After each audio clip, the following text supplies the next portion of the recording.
In der rauen afrikanischen Savanne ist jeder Tag ein Kampf ums Überleben, in dem Raubtiere und Beutetiere ständig einer unmittelbaren Gefahr ausgesetzt sind.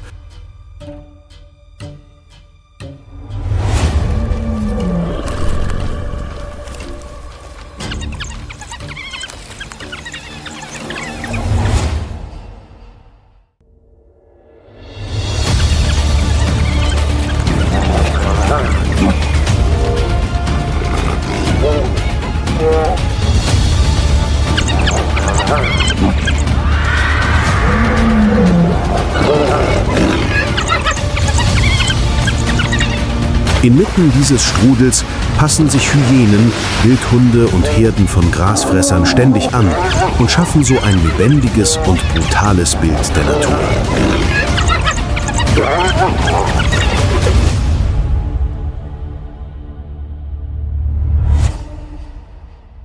Hyäne, der Überlebenskünstler im Strudel der Savanne.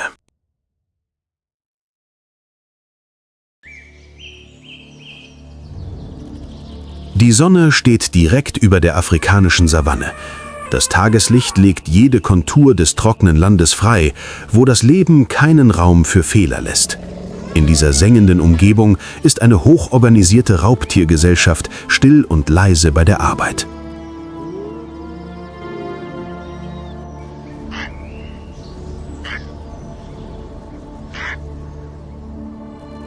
Dies ist der Clan der Nachtschatten. Und diejenige, die die höchste Macht innehat, ist Nara, die Alpha-Hyäne. In der Welt der Tüpfelhyänen wird die Ordnung von den Weibchen bestimmt. Nara ist nicht nur größer als die Männchen, sondern auch aggressiver und entschlossener. Jede Narbe auf ihrem Körper ist ein Zeichen für die Jahre, in denen sie ihre Dominanz behauptet und ihre Position verteidigt hat.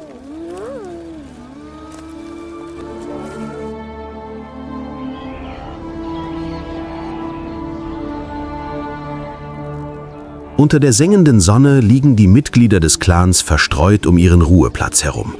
In der Nähe von Nara raufen sich die Jungen und beißen sich sanft. Für Hyänen ist Spielen Training. Diese frühen Bisse bestimmen ihren zukünftigen sozialen Rang. Ein rücksichtsloses, aber notwendiges System.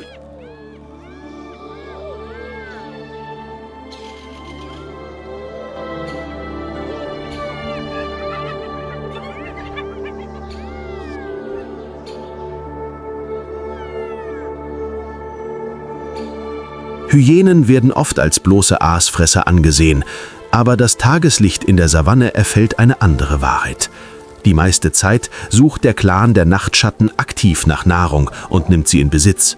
Mit einer der stärksten Beißkräfte unter Säugetieren können sie Knochen zermalmen und jeden Teil ihrer Beute verwerten.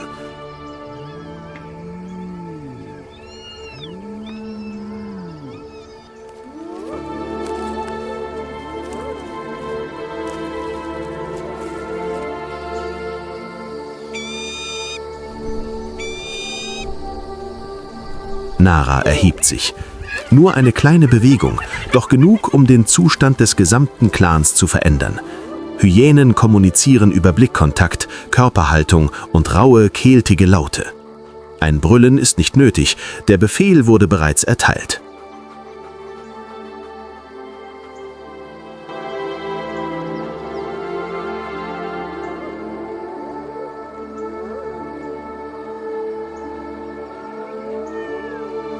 Der Tag ist keine sichere Zeit.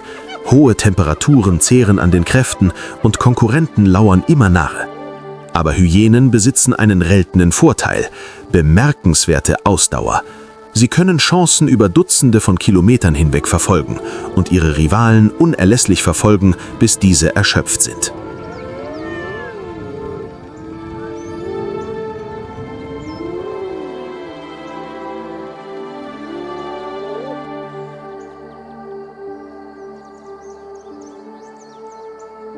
Unter Naras Leitung bewegt sich der Clan der Nachtschatten langsam, aber zielbestrebt durch vertrautes Gebiet. Kein Chaos, keine Eile. Dies ist eine Gesellschaft, in der Erinnerung, Erfahrung und Hierarchie übers Überleben entscheiden.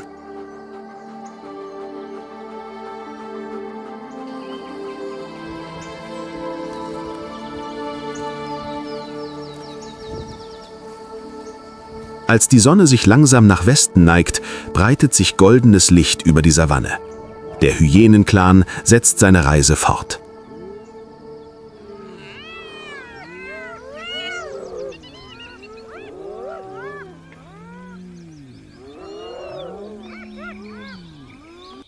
Im Tageslicht versammelt sich am Rande eines lichten Waldes eine Familie afrikanischer Wildhunde am Kadaver. Sie fressen schnell, fast hektisch, denn für Wildhunde ist kein Festmahl jemals sicher. Nicht weit davon, in der flimmernden Hitze, setzt sich der Clan der Nachtschatten in Bewegung. Angeführt werden sie von Nara, der Alpha-Hyäne. Der Wind trägt den Geruch von Blut und frischem Fleisch herbei, genug, um den gesamten Clan zum Waldrand zu führen.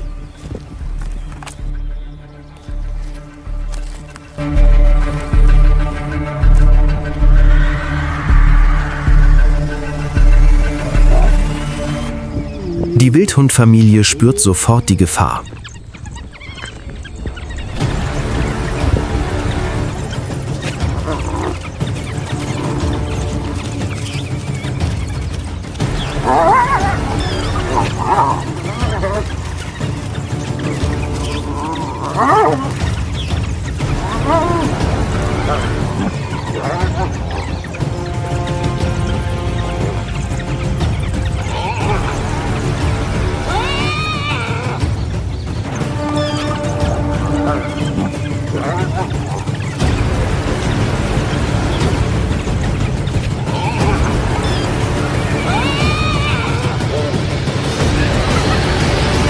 Schließlich ziehen sich die afrikanischen Wildhunde zurück. Sofort übernimmt der Clan der Nachtschatten die Futterstelle. Unter dem lichten Blätterdach ertönt das trockene Knacken zerbrechender Knochen. Ein Beweis für die Kraft der Kiefer der Hyänen, die es ihnen ermöglicht, jeden verbleibenden Teil zu verwirten.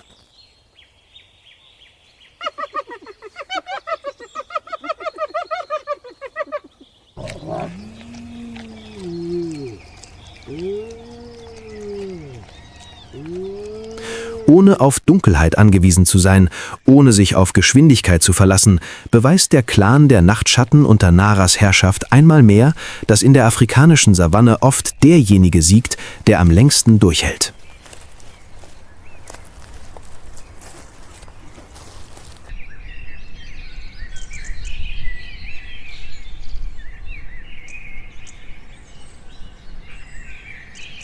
Der Rudel afrikanischer Wildhunde verlässt den Waldrand und bewegt sich in einer lockeren Formation über die offene Savanne. Es gibt keine Schreie der Verzweiflung oder Chaos.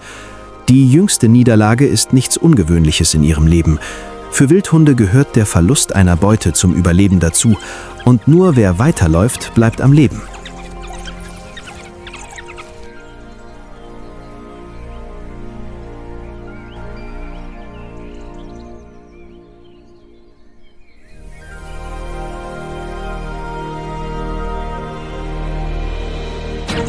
Ihre schlanken, aber widerstandsfähigen Körper halten einen gleichmäßigen Rhythmus aufrecht. Afrikanische Wildhunde sind zum Laufen geboren. Ihr großes Herz, ihre kräftigen Lungen und ihre langen Beine ermöglichen es ihnen, über große Entfernungen hinweg hohe Geschwindigkeiten zu halten. Unter der Sonne des Tages machen sie keine Pause, denn zu lange auszuruhen bedeutet Hunger und Durst.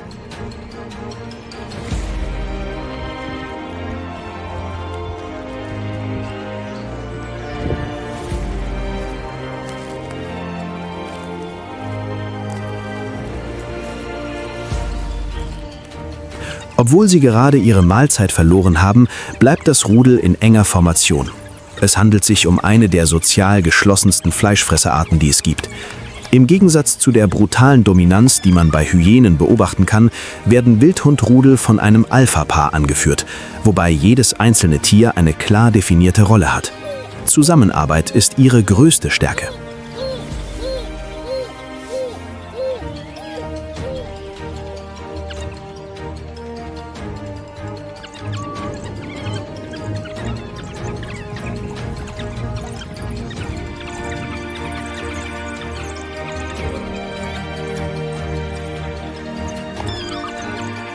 Als sie tiefer in die Savanne vordringen, beginnt das Rudel sich auszubreiten, die großen Ohren gespitzt, um jede noch so kleine Bewegung wahrzunehmen.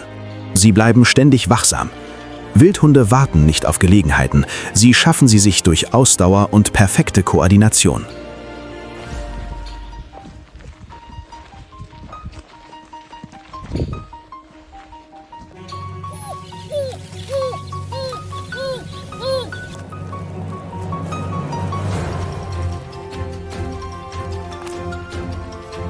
Die Sonne steht noch hoch am Himmel, aber die Wildhundfamilie verlangsamt ihr Tempo. Eine Mahlzeit ist verloren gegangen, aber die Reise geht weiter. In diesem gnadenlosen Land ist es Widerständigkeit und Teamwork, die es den afrikanischen Wildhunden ermöglichen, Tag für Tag zu überleben.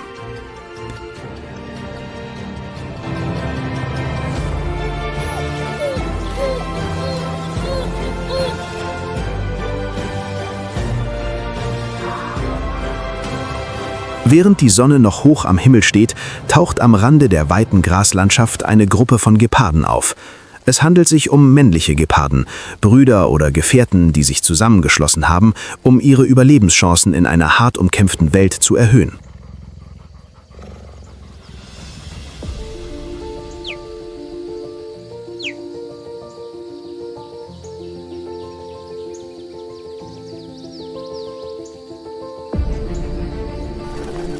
Im Gegensatz zu Löwen oder Hyänen verlassen sich Geparden nicht auf ihre Kraft oder ihre Anzahl.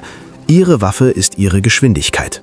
Dank ihrer schlanken Körper, ihrer tiefen Brust, ihrer flexiblen Wirbelsäule und langen Beinen können sie schneller akzelerieren als jedes andere Landtier. Aber Geschwindigkeit hat auch ihre Grenzen. Geparden sind in direkten Konfrontationen schwach und laufen Gefahr, ihre Beute zu verlieren.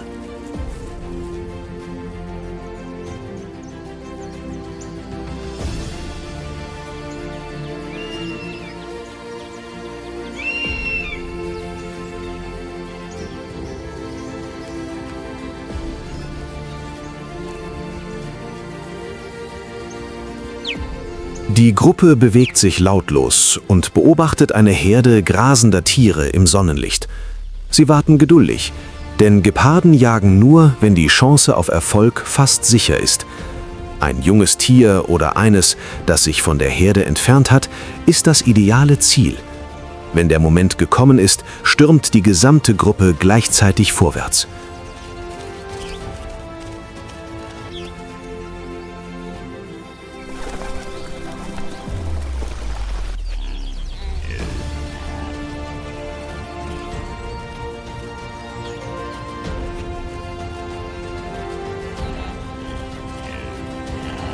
Die Verfolgung vollzieht sich blitzschnell.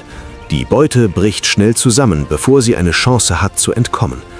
Geparden müssen die Jagd so schnell wie möglich beenden, denn jeder Sprint verbraucht enorme Mengen an Energie.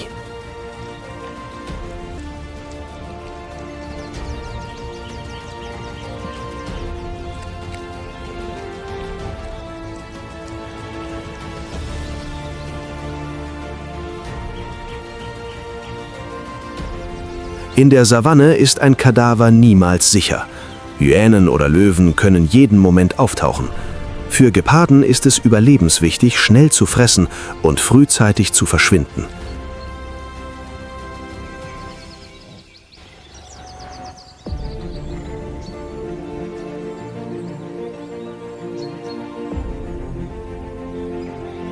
Im Tageslicht beendet die Gepardenkoalition ihre Mahlzeit und zieht sich schnell aus dem Gebiet zurück. Sie verschwinden in der Graslandschaft und setzen ihre Reise schweigend fort.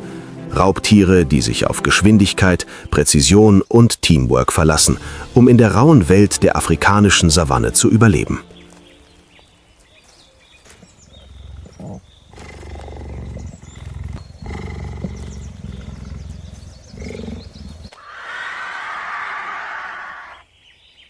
In einer weitläufigen Graslandschaft unweit davon bewegt sich ein Löwenrudel lautlos voran.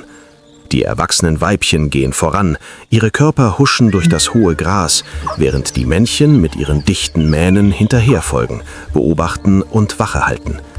In der afrikanischen Savanne sind Löwen die dominierenden Raubtiere und heute haben sie es auf ein besonders gefährliches Ziel abgesehen, den Kappbüffel.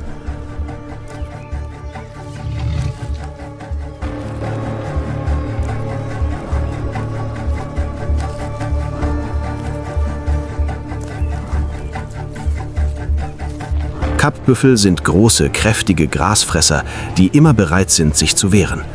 Die Löwinnen verteilen sich, umzingeln die Herde lautlos und nutzen das Gelände und das hohe Gras zu ihrem Vorteil. Jede Bewegung ist kalkuliert.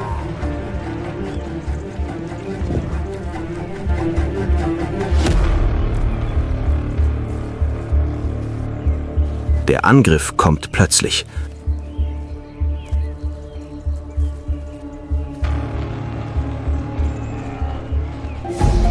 Ein Büffel wird von der Herde getrennt.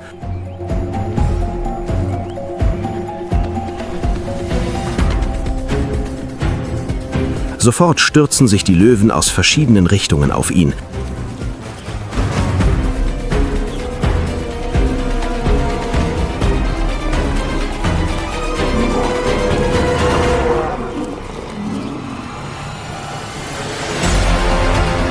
Und krallen sich an den Flanken und der Kehle ihrer Beute.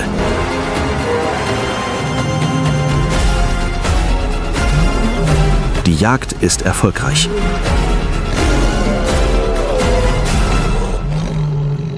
Das Rudel beginnt sein Festmahl zu genießen. Der Geruch von Blut verbreitet sich weit in der heißen Luft und schon bald taucht der Clan der Nachtschatten auf. Unter der Führung von Nara, der Alpha-Hyäne, nähern sich grau gefleckte Gestalten. Harte, gackernde Lacher hallen wider, während sie sich ausbreiten, die Ränder der Futterstelle absuchen und nach einer günstigen Gelegenheit Ausschau halten.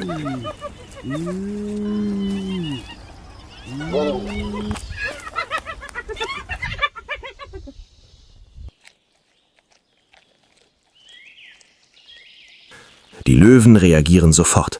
Die Männchen erheben sich, treten vor und brüllen bedrohlich. Die Weibchen schließen sich der Reihe an und bilden einen engen Verteidigungsring um den Büffelkadaver. Vor den Hyänen steht nun nicht nur eine Überzahl, sondern auch eine überwältigende Kraft. Der Clan der Nachtschatten zieht sich langsam zurück. Dieses Mal scheitern sie.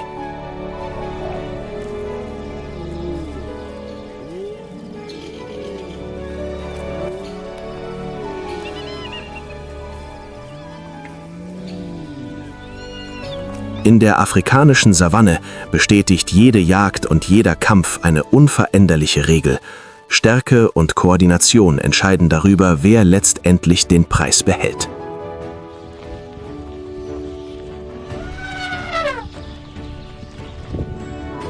In den Tagen beginnt sich der Himmel über der Savanne zu verändern. Dunkle Wolken ziehen am Horizont auf, die Luft wird schwer und feuchter. Dann fällt der erste Regen der Saison und spült den trockenen Staub weg, der dieses Land seit Monaten bedeckt hat. Die Regenzeit ist zurückgekehrt.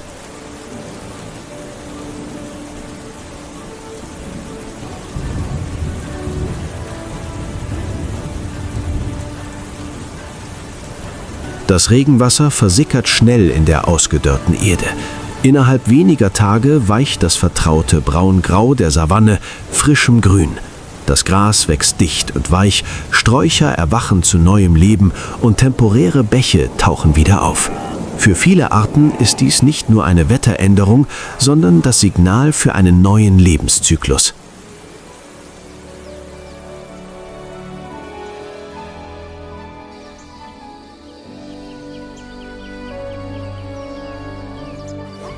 Die Regenzeit bringt nicht nur Nahrung, sondern auch den Beginn der Brutzeit.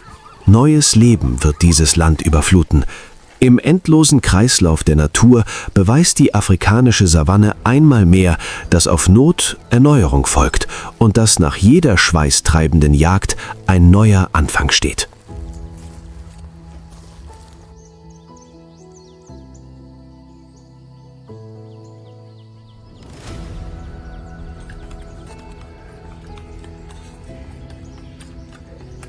Mit der Erneuerung der Savanne während der Regenzeit treten Gnus und Zebras in die kritischste Zeit des Jahres ein, die Paarungszeit.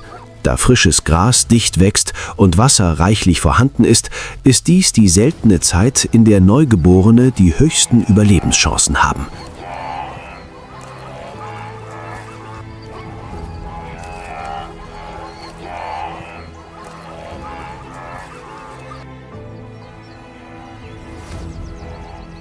Für Gnus ist die Paarungszeit synchronisiert und kurz. Tausende von Weibchen bringen innerhalb weniger Wochen ihre Jungen zur Welt. Das ist kein Zufall, sondern eine Überlebensstrategie. Wenn die Kälber zur gleichen Zeit geboren werden, können Raubtiere nicht alle fangen. Die Anzahl wird zu einem Schutzschild für die gesamte Herde.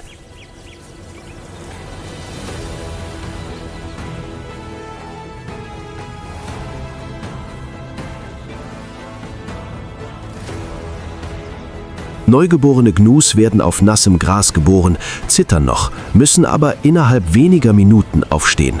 Die Savanne lässt keine Schwäche zu. Innerhalb weniger Stunden müssen sie mit der sich bewegenden Herde Schritt halten. Jedes Tier, das zurückbleibt, riskiert zur Beute von Löwen, Hyänen oder Geparden zu werden.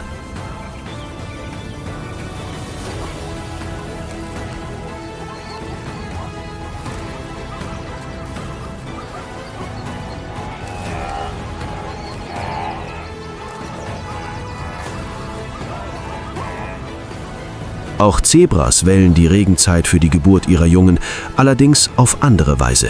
Sie gebären nicht alle auf einmal wie Gnus. Zebramütter nehmen sich Zeit, um sich den Geruch, die Geräusche und die einzigartigen Streifenmuster ihrer eigenen Fohlen einzuprägen. Diese schwarz-weißen Streifen verwirren nicht nur Raubtiere, wenn die Herde unterwegs ist, sondern helfen den Müttern auch, ihre Jungen unter Hunderten von ähnlich sehenden Individuen zu erkennen.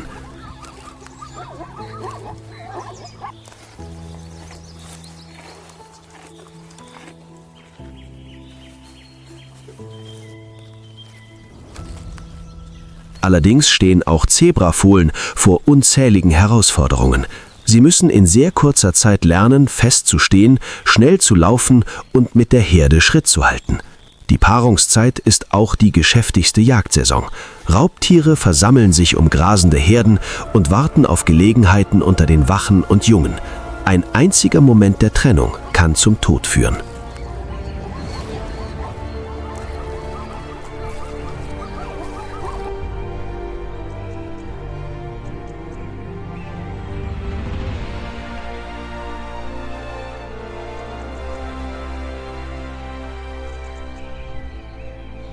Trotzdem setzt sich der Lebenszyklus in der Savanne fort. Trotz unvermeidlicher Verluste wachsen Tausende von Jungtieren heran und laufen mit den Herden unter dem Sommerregen. Gerade diese Fragilität fördert die Widerständigkeit und ermöglicht es Gnus und Zebras, über Generationen hinweg in diesem rauen Land zu überleben.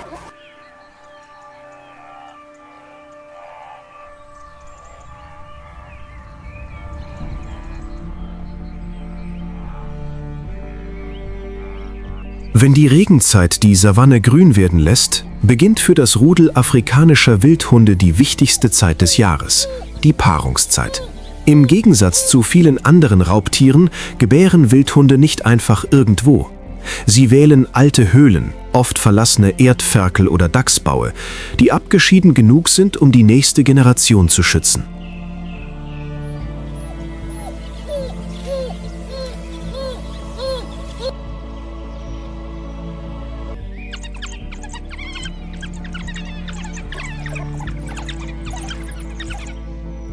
Innerhalb des Rudels darf nur das Alpha-Paar sich fortpflanzen.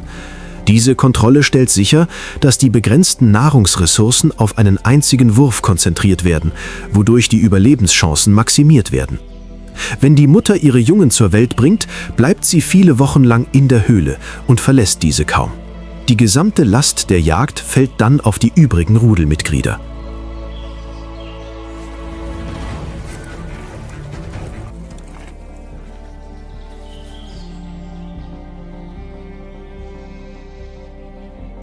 In dieser Zeit zeigt sich der Teamgeist der Wildhunde am deutlichsten. Die Erwachsenen jagen abwechselnd und bringen dann Futter in die Höhle zurück. Sie fressen nicht vor Ort, sondern schlucken das Fleisch und kehren zurück, um es für die Mutter und die Welpen wieder auszuspucken. Auf diese Weise werden die Jungen ernährt, noch bevor sie die Höhle verlassen können.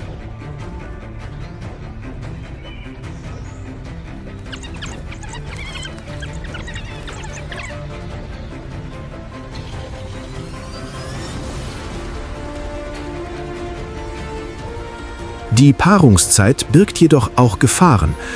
Höhlen mit Welpen können zum Ziel von Löwen oder Hyänen werden.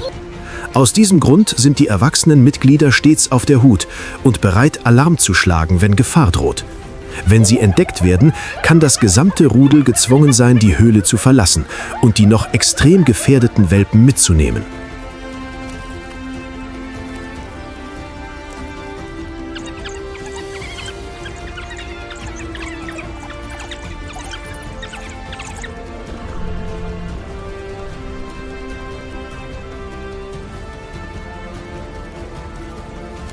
In einer Welt voller Konkurrenz und Brutalität überleben afrikanische Wildhunde nicht durch individuelle Stärke, sondern durch seltenen Zusammenhalt. Ihre Brutsaison ist nicht nur eine Geschichte der Geburt, sondern ein Beweis für die Kraft der Familie. Die Kraft, die es dieser zerbrechlichen Spezies ermöglicht, in der afrikanischen Savanne zu überleben.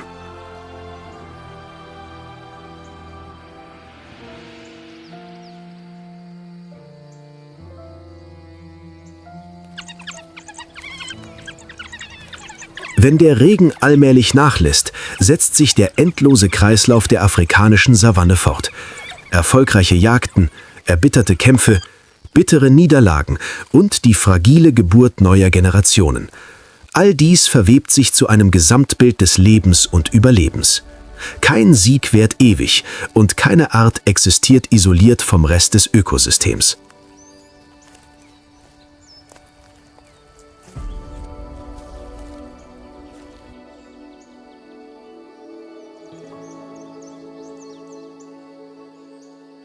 Hyänen überleben dank ihrer Widerstandsfähigkeit und Anpassungsfähigkeit.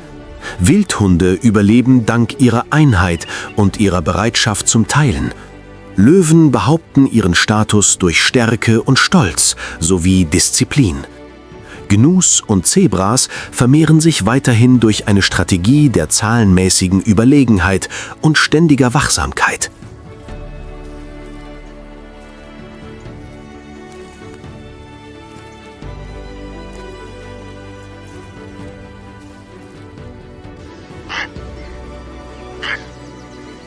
Jede Art, ob Raubtier oder Beute, ist ein wichtiges Glied im natürlichen Gleichgewicht der Savanne. Daraus ergibt sich eine wichtige Lehre. Das Leben gehört nicht nur den Stärksten, sondern denen, die sich anpassen, kooperieren und sich zum richtigen Zeitpunkt zurückziehen können. In der Natur liegt die wahre Stärke im Gleichgewicht. Wenn ein Glied zerbricht, ist das gesamte Ökosystem betroffen. Aus diesem Grund haben Menschen, obwohl sie nicht an der Jagd beteiligt sind, den größten Einfluss auf diesen Kreislauf. Wilderei, Abholzung, Klimawandel und der Verlust von Lebensräumen bringen viele Savannenarten an den Rand des Aussterbens. Wenn die Natur ihr Gleichgewicht verliert, bleiben die Folgen nicht auf die Tierwelt beschränkt, sondern wirken sich direkt auf das Leben der Menschen aus.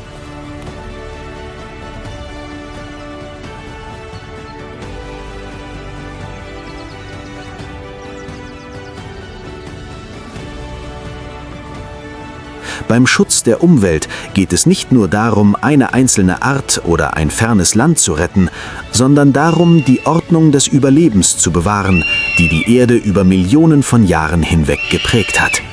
Die Natur zu respektieren, negative Einflüsse zu reduzieren und gemeinsam für den Erhalt der Ökosysteme zu arbeiten, sind die einzigen Möglichkeiten, um sicherzustellen, dass die Savannen grün bleiben, die Wanderungen weitergehen und auch zukünftige Generationen noch die unberührte Schönheit der Natur erleben können.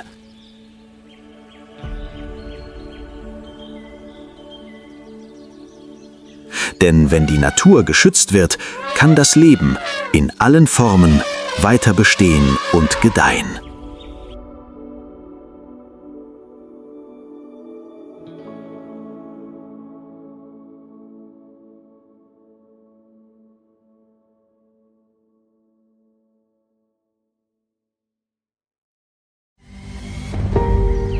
Afrikanische Wildhunde und Tüpfelhyänen, zwei Clans, zwei Kräfte der Serengeti-Ebene. Können sie in einem so unwirtlichen Land koexistieren? Die eine ist die Verkörperung von Geschwindigkeit und Einheit, die andere von hartnäckiger Kraft und opportunistischem Instinkt. Werden diese gegensätzlichen Mächte parallel zueinander existieren oder werden sie ewig miteinander kollidieren, während sie um jede Mahlzeit kämpfen?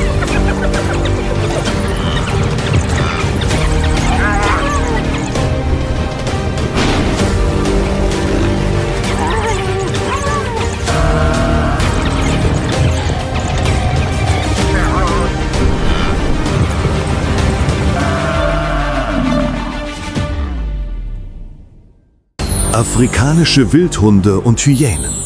Der Kampf ums Überleben zwischen zwei Mächten.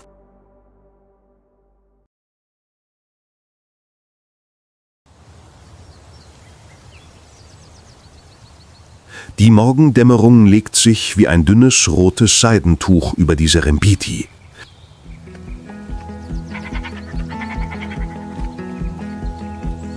Das erste Tageslicht durchdringt den Nebel und scheint auf die rissige, von der Trockenzeit versenkte Erde.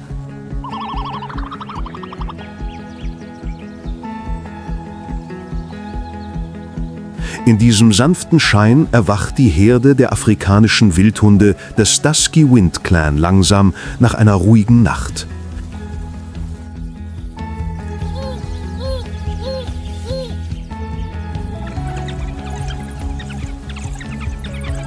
Ihre großen Ohren richten sich auf und jeder von ihnen schnüffelt in der Luft nach Anzeichen von Beute, die sich in der Ferne bewegt.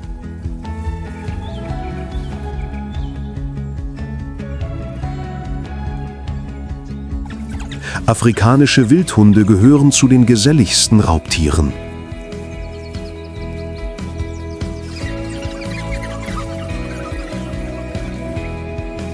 Im Clan of the Dark Wind führt, leitet und beschützt das Alpha-Paar stets die Gruppe.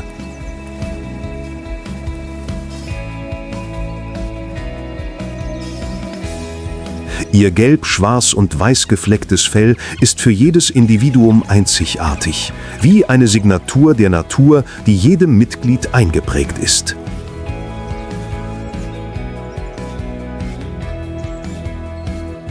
Sie besitzen weder die Muskelkraft von Löwen noch den kräftigen Biss von Hyänen, dafür aber eine unvergleichliche Ausdauer und eine makellose Zusammenarbeit.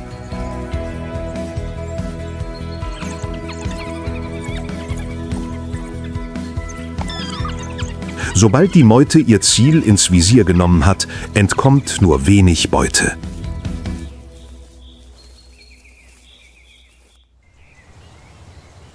Als die Sonne über dem Horizont aufgeht, verlassen die Wildhunde ihren Ruheplatz.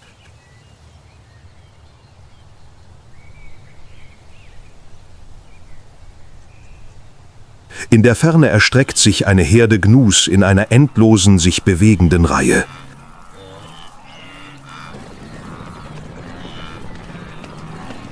Jeder Schritt erzeugt einen dumpfen, tiefen Rhythmus, der in der Luft widerhallt. Die Wildhunde erkennen sofort die Gelegenheit.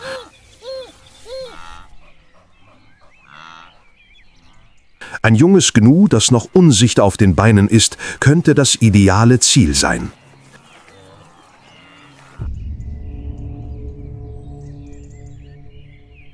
Die Dusky Wind Clan Meute formiert sich schnell zu einer über Generationen perfektionierten Jagdformation.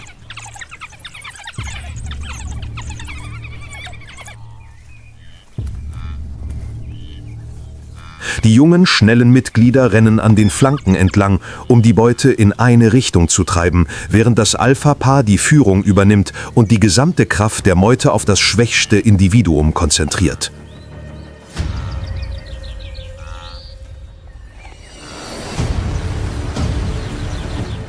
Die erfahrenen Veteranen bleiben zurück und warten auf den perfekten Moment, um den finalen Schlag zu führen.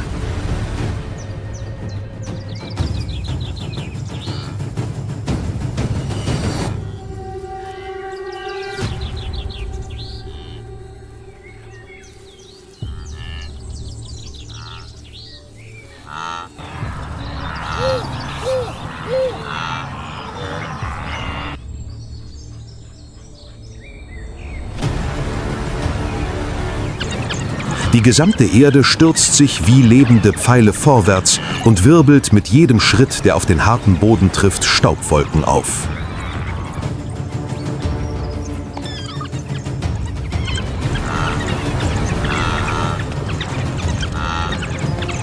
Die Verfolgung dauert in atemberaubender Spannung an.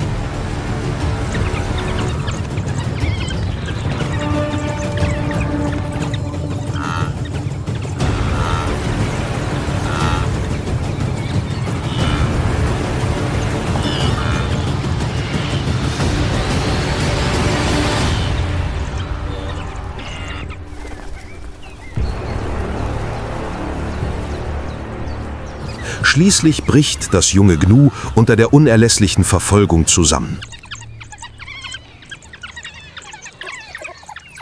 Nach dem Tod versammelt sich der Clan um seine Beute.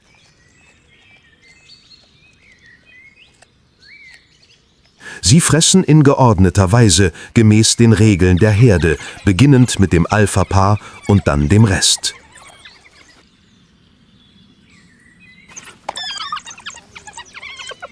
Das Knacken vermischt sich mit dem warmen Wind der Ebene und bildet den vertrauten Rhythmus einer erfolgreichen Jagd.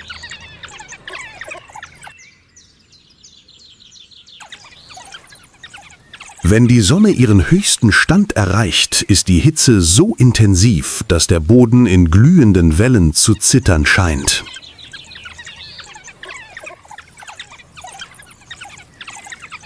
Von oben tauchen kreisförmig fliegende Geier auf, was darauf hindeutet, dass sich die Nachricht von der Jagd über das ganze Land verbreitet hat.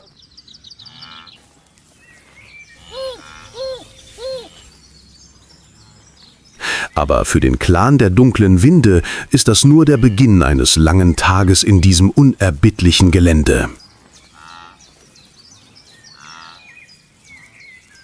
Die Trockenzeit dauert an und vor ihnen liegt eine endlose Reihe von Herausforderungen, die Ausdauer, Koordination und Einheit erfordern. Eigenschaften, die es den afrikanischen Wildhunden ermöglicht haben, über Tausende von Generationen zu überleben und zu gedeihen.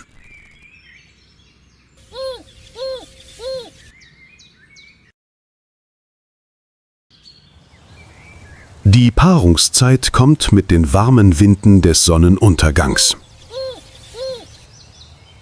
In einem dichten Buschwerk hat die Alpha-Weibchen des Clans der dunklen Winde gerade einen Wurf kleiner Welpen mit weichem schwarzem Fell und noch geschlossenen Augen zur Welt gebracht.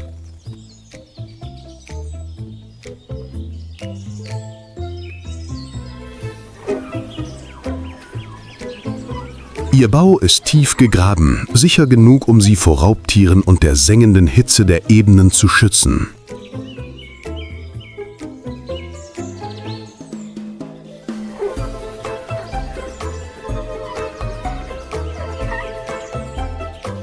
Die ganze Herde kümmert sich begeistert um die neue Generation. Die nicht fortpflanzungsfähigen Weibchen bleiben zurück, um den Bau zu schützen, während die jüngeren Männchen auf die Jagd gehen und Nahrung bringen.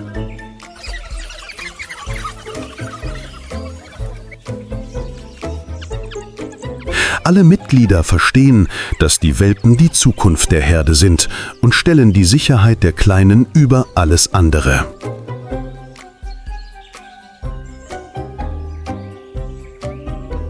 Nach einigen Wochen beginnen kleine Köpfe aus dem Eingang des Baus zu schauen.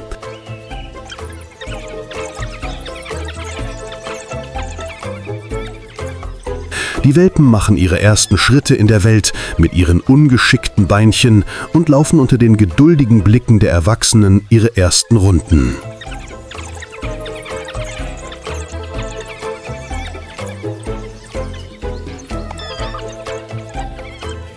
Sie lernen, der Herde zu folgen, auf Signale zu reagieren und still zu bleiben, wenn Gefahr droht. Überlebensfähigkeiten, die sie ihr Leben lang begleiten werden.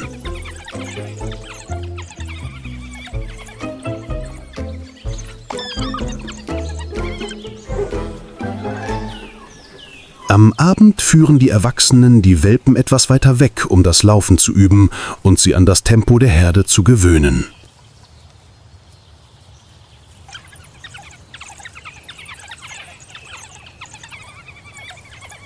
Diese kurzen Trainingseinheiten helfen ihnen, jeden Tag stärker zu werden und bereiten sie auf die Zukunft vor, wenn sie zu richtigen Jägern werden.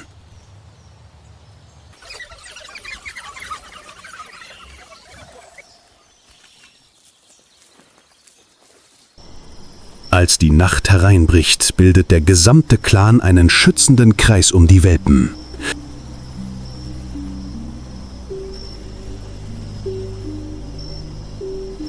Mit dem gleichmäßigen Atmen der Herde schlafen die Kleinen ein, umgeben von der Geborgenheit ihrer Familie.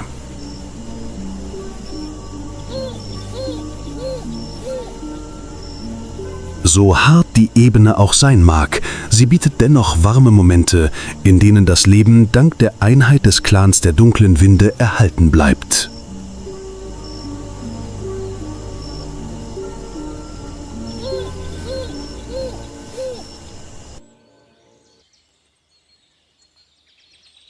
Von der anderen Seite der Ebene hallt ein raues, heiseres Lachen im Wind, ein vertrautes Zeichen dafür, dass sich der Clan der Fleckenhyäne nähern.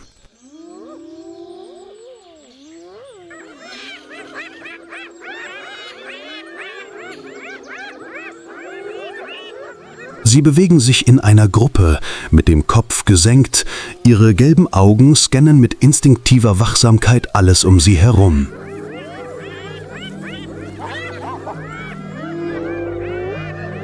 Hyänen werden oft fälschlicherweise als reine Aasfresser angesehen, aber tatsächlich stammt der größte Teil ihrer Nahrung aus der Jagd.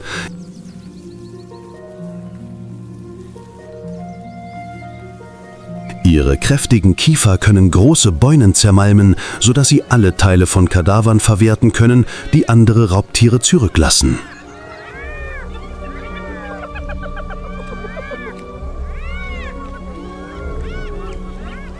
Die Gesellschaft der Hyänen ist matriarchalisch, daher sind die Weibchen des Clans immer größer, wilder und dominanter als die Männchen.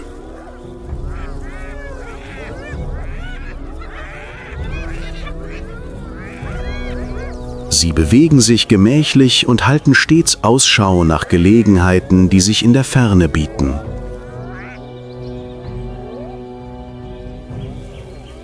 Als sie die Wildhunde sehen, richten sie sofort ihre Aufmerksamkeit auf sie. Nicht um zu jagen, sondern um zu stehlen.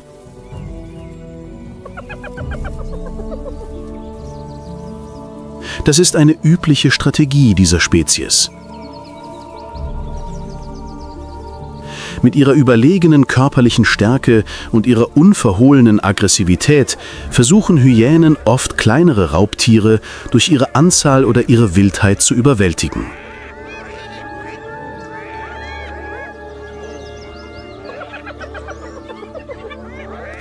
Im intensiven Sonnenlicht bleibt der Hyänenclan einen Moment lang stehen und beobachtet das Territorium des Clans der dunklen Winde.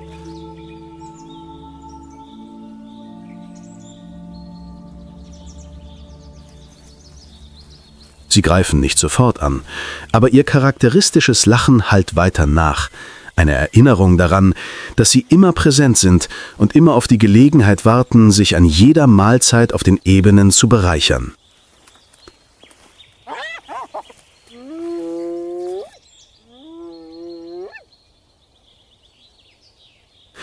Am späten Nachmittag, wenn die Hitze etwas nachgelassen hat, verlässt der Clan der dunklen Winde das Gebiet um den Bau und begibt sich in die niedrigen Graslandschaften, um seine nächste Mahlzeit zu jagen.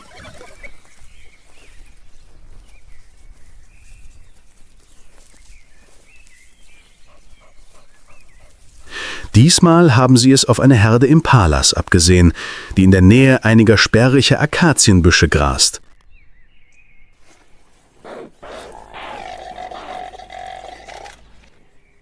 Die Impalas sind schnell und wachsam, aber die Wildhunde haben den Vorteil der Strategie.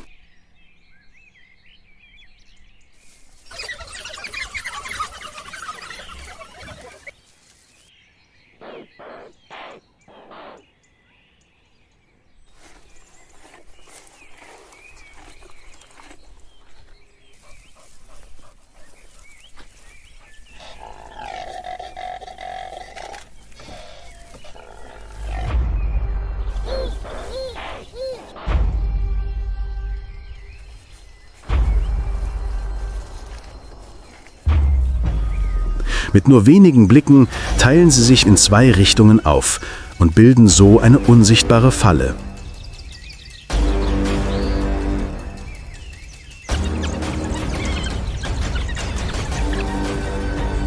Als die Impalas erschrecken und davonlaufen, werden sie in die offene Fläche getrieben, die der Clan der dunklen Winde vorgesehen hat.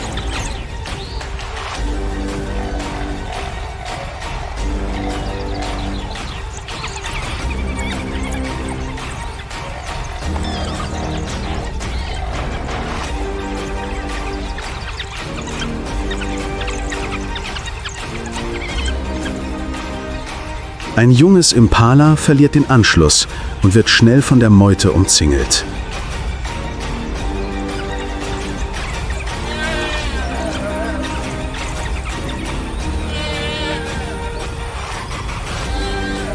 Die Jagd endet schnell und sauber, ganz im Stil der Wildhunde.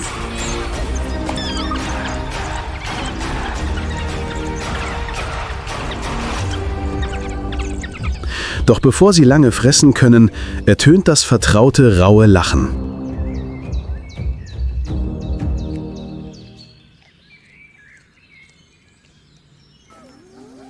Eine Gruppe gefleckter Hyänen nähert sich mit ihrem wackeligen Gang voller Trotz.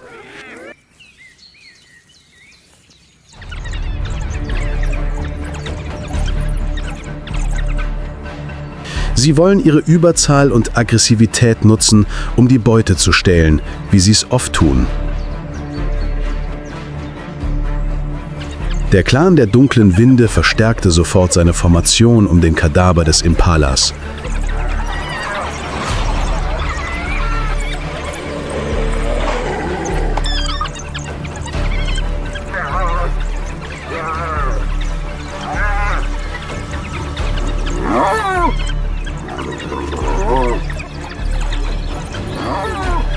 Nach einigen angespannten Minuten erkannten die Hyänen, dass diese Mahlzeit das Risiko nicht wert war und mussten sich zurückziehen.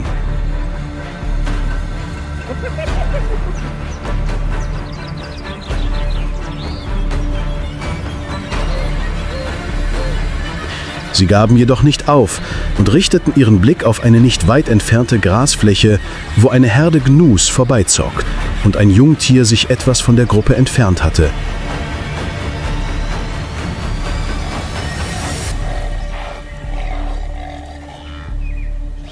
Es war ein leichteres Ziel, das es nicht erforderte, sich dem ganzen Clan der Wildhunde zu stellen.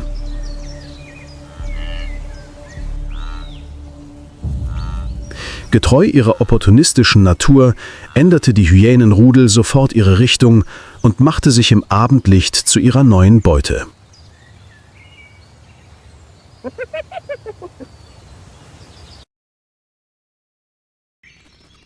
Auf der anderen Seite der westlichen Ebenen der Serengeti, wo alte Baobabstämme in der trockenen, sengenden Hitze emporragen, ruhte das Löwenrudel im Schatten aus.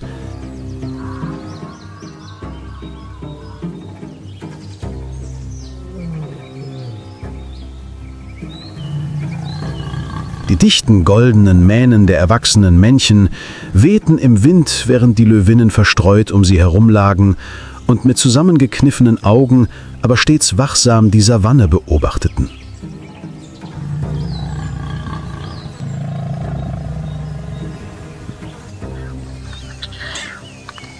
Löwen sind die einzigen Großkatzen, die in sozialen Gruppen leben, und genau das macht ihre Stärke aus.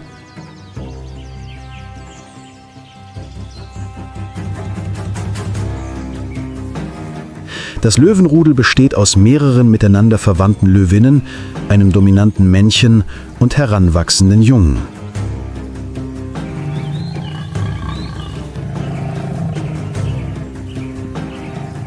Die Löwinnen sind die Hauptjägerinnen, schnell und instinktiv koordiniert.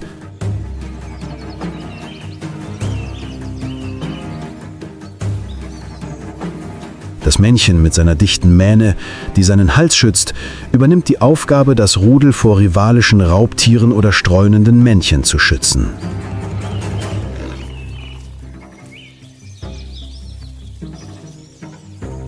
Die tiefe Trockenzeit führt zu einer Verknappung der Nahrung. Kleinere Beutetiere sind seltener.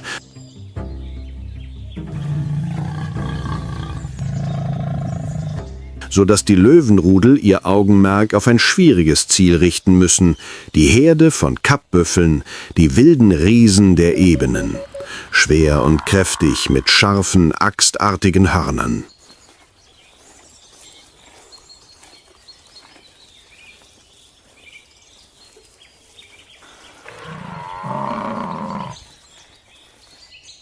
Als sich die Büffelherde einem Gebiet mit niedrigem Buschwerk näherte, verteilten sich die Löwinnen lautlos.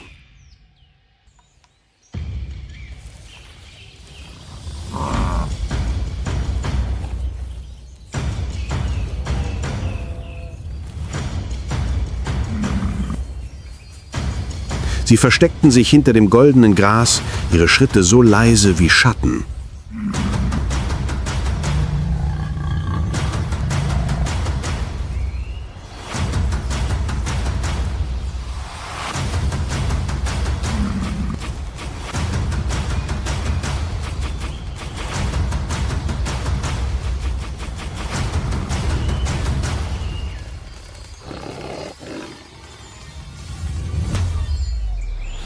Die Verfolgung dauerte nur wenige Sekunden, war aber voller Gefahren.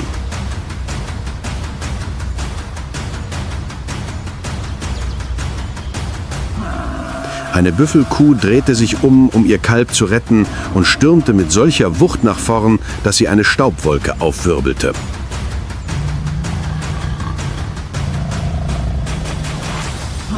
Drei Löwinnen hielten ihre Position, während der erwachsene Löwe der Löwenherde von ferne heranstürmte und seine ganze Kraft einsetzte, um das junge Büffelkalb zu immobilisieren.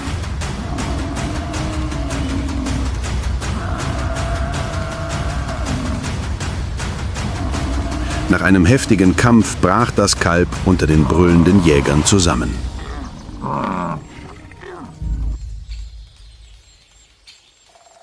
Als die Sonne kurz vor dem Untergang stand, tauchte das letzte rote Licht des Tages das goldene Fell der Löwenrudel in einen roten Schein.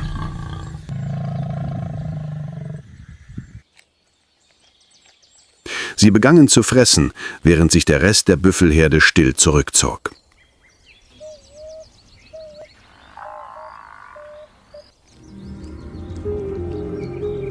In den afrikanischen Steppen ist jeder Sieg der Löwenrudel ein Beweis für die Koordination, den Mut und die Kraft, die ihnen geholfen haben, in diesem gefährlichen Land zu überleben.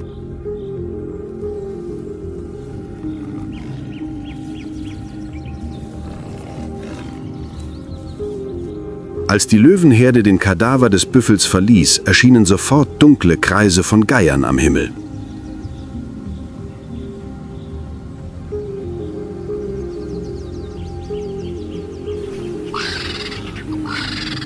Sie stiegen einer nach dem anderen herab und benutzten ihre starken Schnäbel und nackten Hälse, um an das Fleisch zu gelangen, das die Löwen zurückgelassen hatten.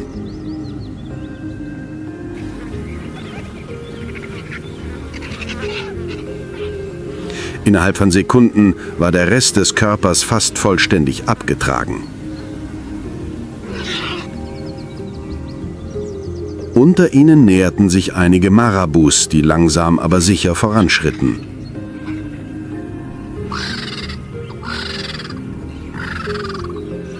Sie warteten, bis die Geier ihnen Platz machten und sammelten dann die kleinen Fleischreste und die Teile ein, die um die Knochen herum übrig geblieben waren.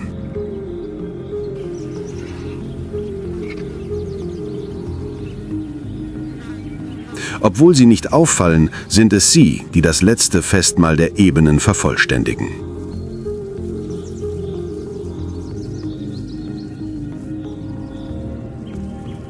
Sowohl Geier als auch Marabus spielen eine wichtige Rolle. Sie verhindern, dass die Kadaver im Freien verrotten und begrenzen die Ausbreitung von Krankheiten.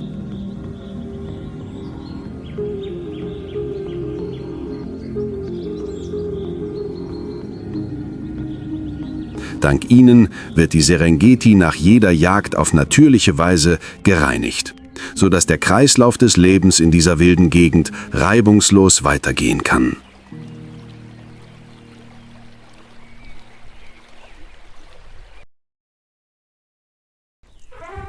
In den Ebenen, die in der Abenddämmerung einen intensiven goldenen Farbton annehmen, bewegt sich eine Herde von afrikanischen Elefanten langsam auf dem staubigen Weg zu den letzten Wasserquellen, die in der Trockenzeit noch übrig geblieben sind.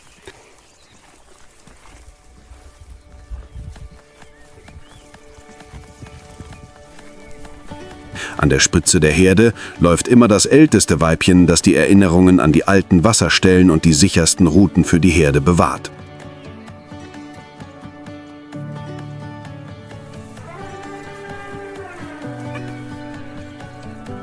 Die Elefanten bewegen sich langsam, aber stetig voran und wedeln mit ihren großen Ohren, um sich von der Hitze zu erholen.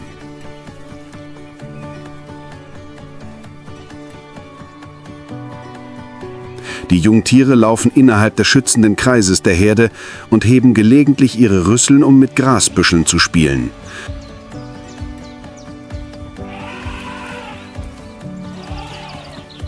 Elefanten sind die Architekten der Savanne. Sie bahnen sich Wege durch die dichte Vegetation, graben mit ihren Rüsseln und Füßen temporäre Wasserstellen und geben so vielen anderen Arten die Möglichkeit, die Trockenzeit zu überleben.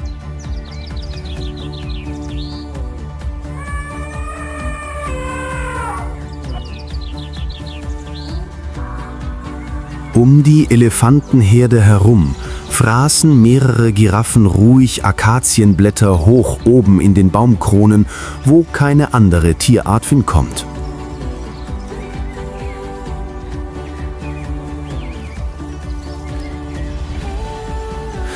Sie bewegten sich elegant neben den Elefanten und nutzten die Sicherheit, die ihnen die Herde bot.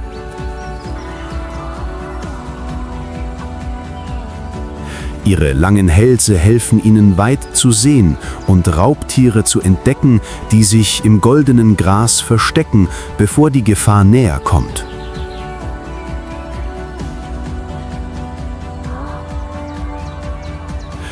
Zusammen schaffen die Elefantenherde und die Giraffen einen seltenen Moment des Friedens in den rauen Ebenen. Jede Art hat ihre eigene Rolle, aber alle tragen dazu bei, die Serengeti im unendlichen Kreislauf der Natur lebendig und im Gleichgewicht zu halten. Als die Sonne hinter dem purpurroten Horizont versank, begann die Serengeti in Dunkelheit zu versinken.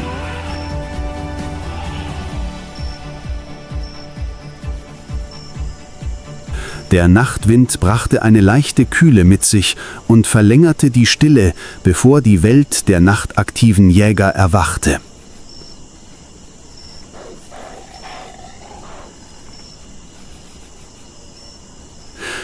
Die Impalas versammelten sich in dichteren Gruppen, ihre Ohren in alle Richtungen gespitzt.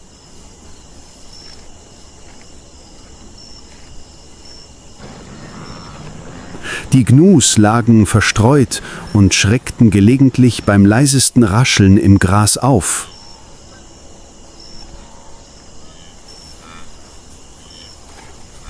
In einem niedrigen Gebüsch blitzten zwei leuchtende goldene Augen in der Dunkelheit. Der Leopard war erwacht.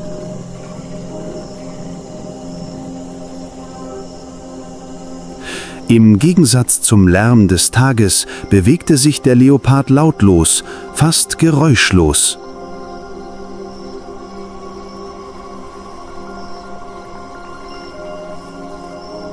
Sein schlanker Körper und seine charakteristischen dunklen Flecken halfen ihm, sich in den nächtlichen Schatten des Grases einzufügen.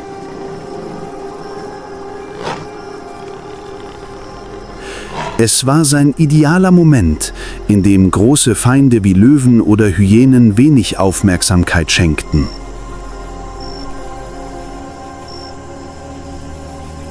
Der Leopard bewegte sich langsam im schwachen Mondlicht und mied offenes Gelände.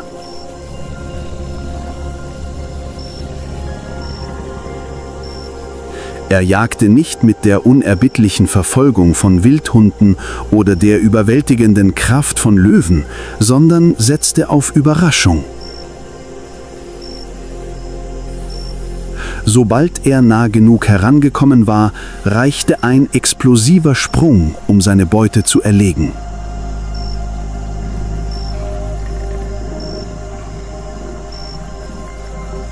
Weiter entfernt begannen kleine Servale am Flussufer nach Nagetieren zu suchen.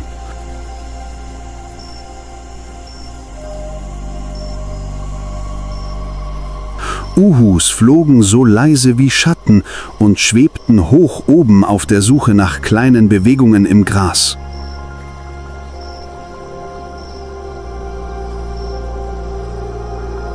Und Wildschweine zogen sich in ihre Höhlen zurück, weit weg von den Gefahren, die die Nacht mit sich brachte.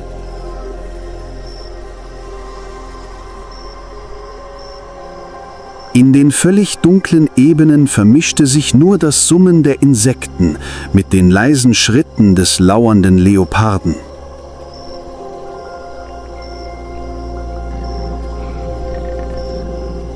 Die Dämmerung war nicht das Ende des Tages, sondern der Beginn neuer Jagden, bei denen die leisesten Kreaturen zu den wahren Herren der Dunkelheit wurden.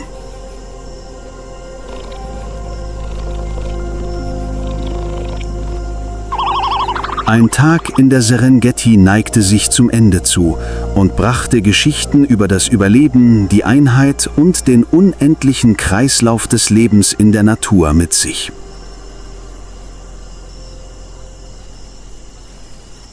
Wenn wir die Reise jeder Spezies beobachten, von den Dusky-Wind-Wildhonden, die ihre Welpen aufziehen, über die Elefanten, Giraffen, Geier und den heimlichen Leoparden, bis hin zum Löwenrudel, das trotz aller Schwierigkeiten durchhält, verstehen wir, dass die Natur dadurch funktioniert, dass das Gleichgewicht jedes Glieds in der Kette stimmt.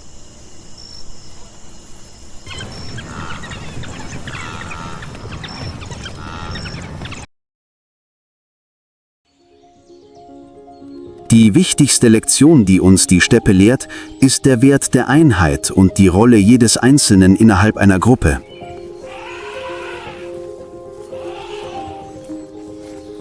Wildhunde überleben dank Kooperation, Löwen triumphieren dank Koordination, Elefanten überdauern dank Gedächtnis und Schutz. Und Geier und Marabus halten die Umwelt klein. Keine Spezies überlebt alleine. Jede trägt dazu bei, dass das Ökosystem in Harmonie funktioniert.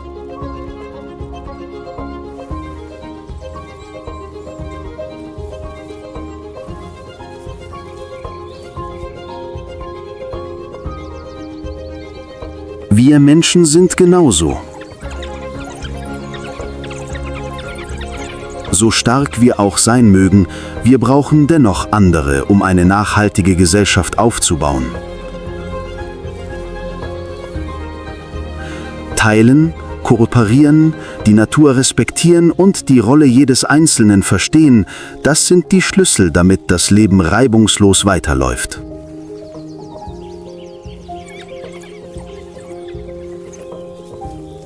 Die Serengeti beendet den Tag in ruhiger Dunkelheit, aber die Lektionen, die sie uns fürs Leben erteilt, hallen weiter nach.